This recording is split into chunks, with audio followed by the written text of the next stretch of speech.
అందరికీ నమస్కారం. Welcome to our channel. ఇప్పటి వరకు మన ఛానల్కు సబ్స్క్రైబ్ చేయని వారు సబ్స్క్రైబ్ చేయండి.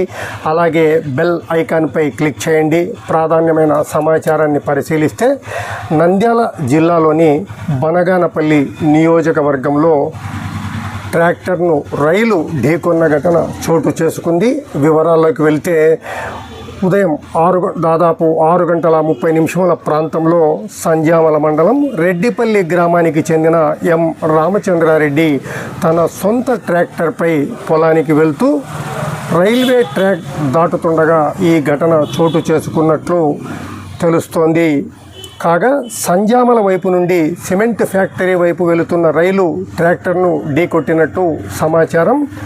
ఇక ఈ ఘటనలో ట్రాక్టరు రైల్వే ట్రాక్ పై నుండి కింద పడిపోగా ట్రాక్టర్ ఇంజన్ లోపలి భాగం డ్యామేజ్ అయినట్లు సమాచారము. ట్రాక్టర్ డ్రైవరు రామచంద్రారెడ్డి తీవ్ర గాయాలకు గురైనట్లు తెలుస్తోంది. మరో ప్రాధాన్యమైన సమాచారంతో మళ్ళీ కలుసుకుందాం.